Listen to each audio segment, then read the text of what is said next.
Um tempinho atrás fiz um vídeo falando sobre as referências de Acceleracers e V35 em Hot Wheels Battle Force 5, que não são bem referências ou easter eggs, mas sim uma reciclagem das ideias, afinal Battle Force 5 foi feito a partir dos roteiros dos filmes lançados e não lançados de Acceleracers. Então tudo que eu fiz foi analisar essas semelhanças e mostrar para vocês. E se você não viu aquele vídeo, veja, pois tudo ali eu percebi só no primeiro episódio da série. Então são 10 semelhanças e isso é bastante coisa. Inclusive, obrigado pelo feedback daquele vídeo. E sem enrolação, vamos para a parte 2 de referências de Acceleracers em Battle Force 5.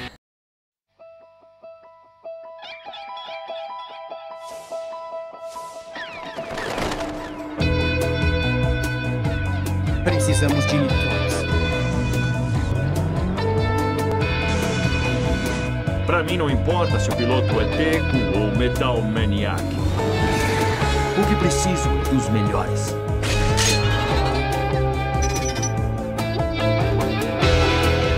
Temos que chegar ao final do próximo reino de corrida antes dos Racing Drones. Esse é o verdadeiro desafio da vida. E se algo der errado, estaremos juntos.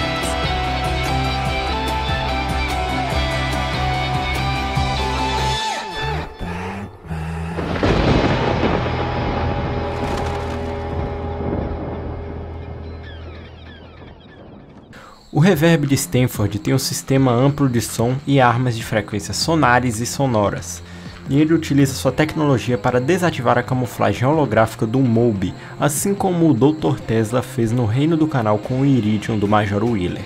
Eu não sei você, mas pra mim essa é uma bela referência. Consegue mapear esta zona de batalha com sinais sonares? Sinais? Posso fazer muito melhor que isso.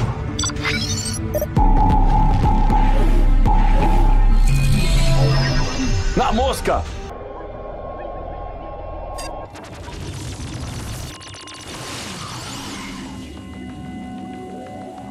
Assistindo ao terceiro episódio, eu vi uma pequena semelhança, porém significativa no Zug, braço direito de Zemerick. Esse robô, na minha opinião, veio do RDL-1, que assim como o Zug, recebeu ordens, mas diferente dos outros robôs, sejam o Zerk ou Racing Drones, têm vontades próprias, não se limitam apenas em seguir ordens.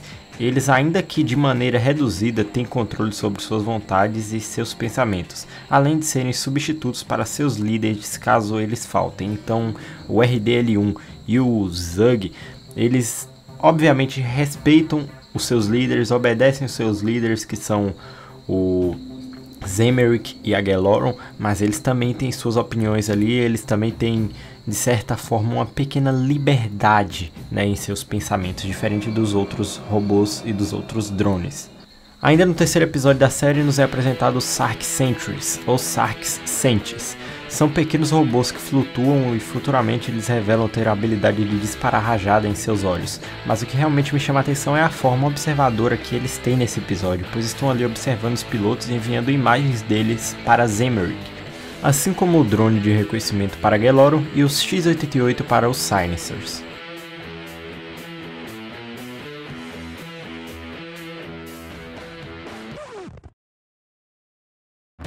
Por incrível que pareça, acontece algo engraçado nesse mesmo episódio. O Zemerick leva à zona de batalha um vírus metálico que tem capacidade de dominar qualquer matéria e assumir o controle sobre ela. E isso é utilizado na Tembler da Agura, onde ela perde o controle do seu carro e o vírus que comanda ele. Assim como o Sweeper Drone fez o Spinebuster no Reino da Metrópole. Ele tomou o controle do Spinebuster e fez o carro trocar de marcha e dar a ré, assim entrando no Sweeper. Parece besta, mas eu achei que isso foi uma semelhança. Com certeza não intencional, mas foi. No quarto episódio da série, os pilotos acabam se divertindo demais na zona de batalha, não focam como deveriam e nem trabalham corretamente em equipe, o que fez o Vert ser pego pela Lula gigante e intergaláctica. E sabe o que isso me lembra? O Reino do Pântano. Obviamente são monstros diferentes, porém em Acceleracers também vimos problemas de trabalho em equipe. Graças ao Nolo, todos foram salvos, mas os pilotos não se uniram uns aos outros, nem usaram táticas adequadas e foram capturados pelo monstro. O Vert foi pego, mas depois de lutar muito conseguiu retornar à Terra. E então o portal foi fechado, assim com os tentáculos da Lula sendo detonados e ficando ali naquele mundo. É uma boa referência para você? Vamos ficar mais um pouco nesse episódio. Depois do péssimo trabalho em equipe, Vert decide levar os Battle Force 5 para uma antiga zona de batalha, a segunda que ele correu, para treinarem as táticas de equipe. Aqui vão ser 2 referências em uma, tá? E esse fato me lembra algo da Vietnam T5, quando o Ben de Castilho levou os feras da estrada para correrem novamente na primeira etapa da Vietnam T5 para treinarem juntos. É só mais uma pequena coincidência, mas ok. Lá na antiga zona de batalha que os pilotos vão treinar, eles encontram microsarks que roubam sua chave de batalha. E então eles têm que ir atrás, o Vert se separa, encontra os Emery que travam a batalha e aí vem uma referência bem legal. Vert é quase compactado junto com seu carro em um monte de lixo pelas paredes daquele lugar. E algo semelhante quase ocorreu no reino da sucata com o outro Vert, que foi levado até uma compactadora por um imã gigante.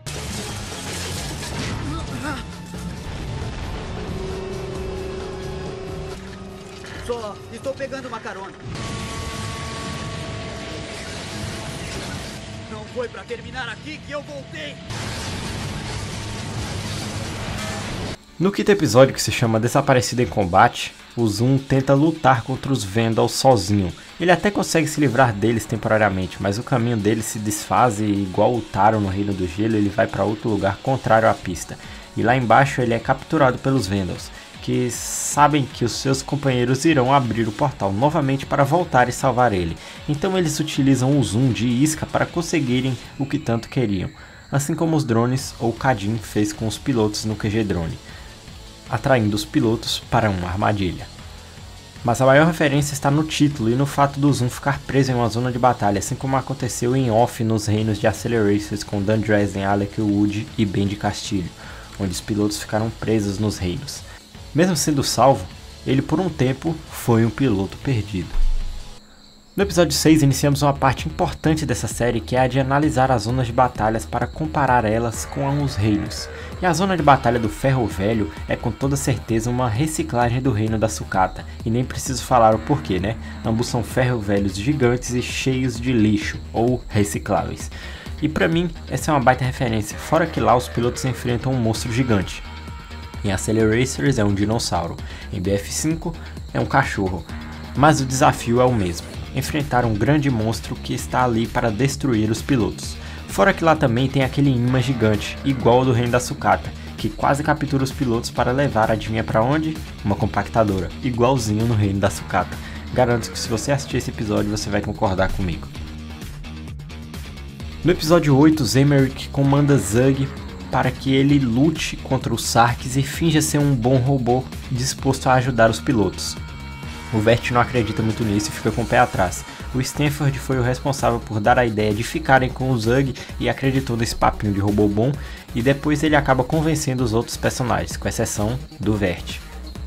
Porém, como eu disse no início do vídeo, o Zug tem uma certa liberdade em suas intenções e pensamentos, então ele não é 100% comandado por Zemerick, assim como o Gig, que não é 100% comandado pelos Silencers, e acabou salvando a vida dos pilotos no último filme da franquia de Acceleracers.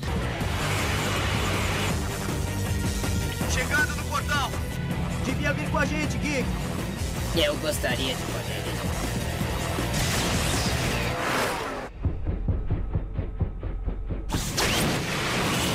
Mostrando que tinha um certo sentimento pelos pilotos, por mais difícil que seja de acreditar. E o mesmo acontece com Zug. No final do episódio ele desliga sua transmissão com Zemerick e deixa o Stanford fugir. E depois dá aquela mentidinha, né, sobre o Stanford ter fugido, ter acontecido alguma coisa ali. Mostrando que ele gostava do personagem, porém por ser subordinado do Zemerick, seria um risco mudar de lado e se aliar aos Battle Force 5. Vai que o Zemerick arruma alguma forma de manipular ele e obrigar ele a destruir os outros pilotos em um momento de vulnerabilidade. Então ele decidiu continuar sendo o capacho do Zemerick e esquecer aquele episódio de amizade com o esquadrão Battle Force 5. E a referência pra mim é simplesmente essa, ele ter atuado como aliado dos personagens, assim como o Gig. Ancestrais é o nome do 9º episódio da primeira temporada, e nesse episódio os pilotos vão para uma zona bem diferente, com ilhas flutuantes, que me lembram bastante o reino da metrópole nesse quesito.